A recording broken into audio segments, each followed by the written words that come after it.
Yep, Kyle Patrick and Paul Gaston and Kerry Jensen. Just great to have all you guys on board, as well as Ann Puplet and nice to have so many people texting us in saying we're watching Wanganui shoulder view jet sprinting action, the superboats, the big motors, the methanols.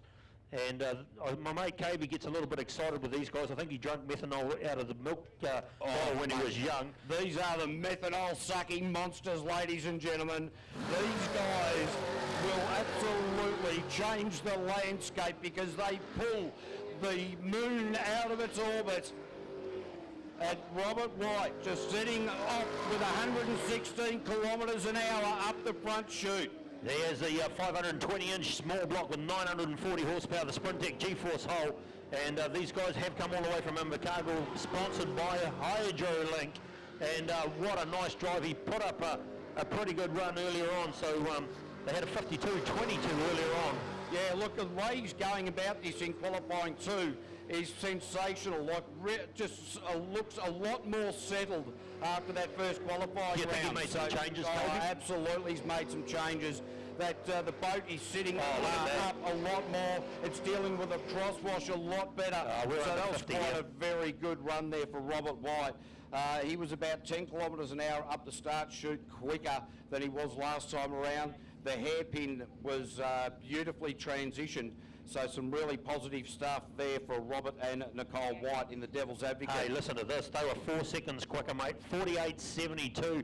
48.72 is just incredible increase of speed. So let's go now to Aaron Hansen and Julianne Shanks. And they are the Rusty Ones. 500 cubic inch small Chevy block, 800 horsepower, the Stinger hull, and RAC Limited are their sponsors. Yeah, new package for these guys, Aaron. This is the first time it's actually hit the water. So we're not going to see some massive things from these guys today. They're just going to be getting data into the engine, working on the boat setup, making sure that the bins are very, very wide out of there. Hit the tyres on the exit. Aaron might have to sort that one out a little bit. However, these boats with a massive amount of horsepower, they are a lot harder to control at slower speeds. So Aaron really going to have to just get the boot into it a little bit to be able to get some really good information on the handling characteristics of this brand new package. Yeah, there's a spot on the throttle that you don't want to go behind. Otherwise you're going to lose all that control that you think you had. You know, the pump's going to really slow you down and pull the boat down into the water instead of keeping it up on top, as we look for a time for those guys. Interestingly, when you've got a situation like Aaron Hansen there, the boat will turn sharper when it has more water coming out of the jet unit. So therefore, the more power, the more water, the sharper it'll turn. As soon as you slow down, the handling characteristics are all over the place. So it's really hard to drive these boats when you're off and on the throttle. Now it seems that Aaron Hansen didn't have his transponder on top of the boat there because it's a new package. They obviously forgot that. As we go to Gary Stephen and Damon Murray and Brianna, 1,000 horsepower with a Macraft hull and the big Scott 9-inch unit. Listen to the throat on that thing, David. Oh, this thing is unbelievable. Brianna, of course, Swahili for the boss. Now, Gary Stevens spent 4 years living in the Kalahari Desert. So the Brianna, these African words of Swahili meaning a lot to the man who spent a lot of time living in various parts of Africa, and this boat has really got the ability to get a jiggle on. He's just getting his head around this new package, and I tell you what, when he opens this thing up later in the day, it is going to provide some thrills and spills. Gary Stevens, a couple of years ago, turned a boat upside down in Hastings and was eyeballing eels for a long, long time until they got him out and extracted him from it. 2 years ago, he came off the track up the top of the hairpin and put the boat into the fence. He was unconscious for about 8 minutes as they carted him away in the ambulance. They put a blanket around him, and I thought that they were going to shoot him. But it turns out that was not the case, as we see Richard Murray in Meena Machine coming into the start chute. Okay, the time was 54.16 for the last boat. Here's your locals, ladies and gentlemen. Richard Murray, Joe Rathbone, and the Meena Machine, that 440-inch cubic supercharged Ford engine, 1,500 horsepower, Now, Darcy, we're on his farm today, and his wife's up here beside me doing race control, but boy, oh boy, Richard Murray's always wanted to get into this boat, and now he's got the chance to show you how good he likes to drive it. He's really picking himself up from last weekend, and hesitation. He didn't know to go left or go right there, Davey, but he's got it Joe sorted. Rathbone was on top of that. Yeah. But Richard Murray really just starting to show the sort of horsepower available that the former Hulk and now the Mean Machine has. Now in the run of the line, I tell you what, he got a bit scared with the power on that. He sort of put his foot into it, eased off a little bit, but that boat still has plenty, and Richard Murray no just kidding. tickling it up there. So we are going to see that boat really 49.36. That's a good 49.36. That's a good time for Richard Murray. 49.36 came down nearly 5 seconds from, well, over 5 seconds from where he's been. So Nick Berryman and Tania Ironmonger should be next, and these guys are the New Zealand Riverjet boat, Chevy small block, 410 Whipple supercharged, 950 to 1200 odd horsepower. Sponsors are Lakes Lodge Wilderness Retreat and New Zealand Riverjet, and Nick Berryman had the unfortunate problem where he turned this boat into a plough and lifted up half the track at Tauranga at Bay Park last year, but he seems to have things sorted now as he's doing a nice left-hander around the outside of PSP Island, back down through this hairpin in front of us. Let's see how he takes that. He got really late on the outside of it and almost picked up the island. Coming to that hairpin at 103 kilometres an hour, and the speed that you go in there, it's hard to pick though, isn't it, Wiggy? Some of these boats coming in slower and getting out cleaner, other boats coming in flat out getting out harder, and you sort of got to find that balance between getting in there and getting out, because getting out is the hard part of it. But Nick Berryman affected this lap quite well, and I think we're going to find that's a pretty good time. Yeah, it is. I think it depends on each different hull and each different package as to how they feel coming in there, KV. It's an individual thing, and each boat's going to handle that hard hairpin in a different way. It's up to the drivers to really sort out how comfortable they feel. We get a 49.16, so the superboats are really starting to push underneath that 50. I think we're going to be looking around about the 45s later on. Dave Simmons now and John Berry out on track. These guys were the fastest in the superboat class in the qualifying round number 1. And look at the way that they're approaching this. These guys are now bringing with confidence after their nice hit out at Mary Mary in this whole new package. This boat has a 6.2 litre LSA engine, and have a look at the entrance in and out of there. Came into the hairpin at 100 kilometres an hour, a little bit easier in there, but the exit was fantastic.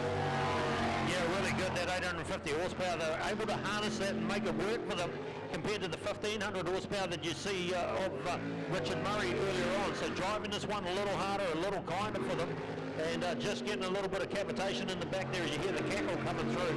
But this is a nice run. They had a 50.78 earlier on. Let's see where we end up now.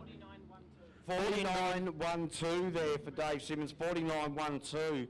So they'll be pretty happy with that. How are they going in comparison to their last run out there? A second and a half quicker, so every time they go out there they build that confidence and looking good. So we go to Graham Hill and Amanda Kiddo next. And the times are really coming down. Yeah, they are. The superboats are. You know, we've got one Gary Stephen at the 54, but Liquid Gold, Graham Hill. Now this boat, the twin turbo Nissan, puts out over 1,000 horsepower. And Graham Hill been around the sport for a while. A couple of years ago, he had his breakout year and has been going pretty well ever since. This hull is the Sprint Tech G-Force, and I love the way this boat sounds. It's not ostentatious. It's not in your face. It just gets on with the business. Oh, yeah, he's only using half of it too, isn't he? Like, there's a lot more here, KV. Oh, there is plenty. And look, he's even giving it a tickle up the big sweeper. He's not going flat out up there by any stretch of the imagination. Hey, he's got some great sponsors: Liquid Gold, ITM, A1 Homes, Gold Power, Nissan, and ASB. And as we come through the final stages, just a little bit rough there as he crosses across the water. But that Nissan's got a lot more horses to be used. Let's take a look at the time. 49.12 there for Graham Hill in Liquid Gold. Hey, that's exactly the same time as one of the Liquid Gold is a fertiliser, so get down to your nurseries and hey, look at that, exactly the same time. You wouldn't believe it as Dave Simmons, the boat just prior to him. It's incredible that we're getting that close. 49.12. So have a look at that. You've got Richard Murray 49.36, Nick Berryman 49.16. both Dave Simmons and that man we just saw, Graham Hill, on 49.12. So that is a difference of 0.24 over 5 boats. And this is qualifying round number 2. So, but we've got Leighton Manel coming out now, former New Zealand champion, former world champion.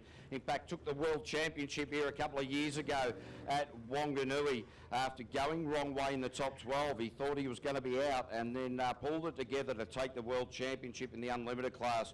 Coming out now in a Stunga hull that he has bought, he has sold, it's been wrecked, he's bought it back again. I don't know the entire history of it because it's too long and we don't have an Oxford dictionary. But Leighton Manel, what time is he doing? I'm going to go 47 here. Well, you're pushing the boundaries for him. He had a 51.5 earlier on. One of the things with Leighton, it's flat stacked the whole way, but it's good lines out here in front of us now. Got the GoPro on the front of the boat for the TV crew, and that'll be picking up some pretty good footage. So make sure you're getting your hands out of your pockets as they come around in front. Here's the hairpin. And I got a little bit deep and a little bit late coming out of there, but yeah, nice cackle. Yeah, came in there very hot, 109 kilometres an hour into that hairpin. I'll tell you what, you've got to have some kahunas to get in and out of these things. I can tell you, ladies and gentlemen, Louise Blythe doing the navigational duties. Used to do a lot of navigating with the fat controller of the NZJSA, Paul Gasson, and Leighton Manel now on the run behind the boat, looking a bit unsettled on that back line there. So what sort of time did we get? 47.11. You can call me Cavadamus, mate. I predicted a 47 like Nostradamus, but obviously I'm just a little bit different. Yeah. We got to Glen Head now, and James Hayden, the all-firm window systems boat, 400 cubic inch HRE twin turbo, 1400 horsepower. One of the top boats to keep an eye on. These guys have got it going on. They were winners at Mary Mary a couple of weekends ago, so nice work as we get going out here. And these guys, they've got some room to move. They had a 51.86 prior, 51.86. They still don't look like they're giving it death there, KV. No, not at all. There's plenty of power still left in that twin turbo. And Glen Head just going about to have a thought about ducking in between the two nuts in front of the commentary, right on the crowd side of the course. Decided against it, now still on track. Still got plenty in it, no doubt about it. The boat, as they're turning into the sharper corners, just throwing spray everywhere. And I think that that's going to be quite difficult. During the lunch break, I'm going to get down there and have a talk to Glenn and see how that is, what sort of issues that he's causing. Yeah, he's having a bit of trouble there. That boat's just not looking like it's holding on like it should. No, he's certainly got a little bit of work to do on that. I don't think he'd be overly happy about that one. Not at all. Let's take a look. 49.85, so still not too far off the money, but still plenty more inside that boat to come, no doubt about that. Yeah, he's come down 3 seconds from the last run, Gavey, so that's good for him. He's at least making the inroads, and we go to Peter Coey next. This guy comes from Ahoka in North Canterbury. He is the 9 times New Zealand champion, 6 times world champion. Shama Putarunui is from Mount Somers, Mount Canterbury, Mid-Canterbury. They have 572 cubic inch small block V8, 1,000 horsepower Sprintec G-Force hull, NZ, Trojan, Total Oil and Sprintec, of course, their sponsors. 115 kilometres an hour out of the start chute. Ouch. That is just a rolling start at 10 to 115 in less than a second. So, oh, geez, he came in close to that hairpin. Oh, it's going to be really laid the nose of the boat over that. A few more inches and that would have been upside down on top of all third. Peter Coey's gone the wrong way. And no, he's going to back on track now. He's going to reapproach where he went wrong. This is the problem. When you get it wrong, you've got to come back from the direction in which you were about to approach the turn. Davey, I reckon that little bit of trouble that he had getting around the hairpin played on his mind, plus of course the crash that he had last weekend. There's got to be a lot of second thoughts going on there for Peter Coey this weekend, and the master maybe sort of, he's got to get his confidence back. Oh, absolutely. After 26 years, he rolled the boat at Mary Mary. That did some amazing rebuilding work, and we're even working on the boat on Christmas Day, getting it ready for this meeting. So that rounds out qualifying round number 2 across all 3 classes. We are now going to go qualifying round number 3 for the Group B boats. This is our entry level 400 cubic inch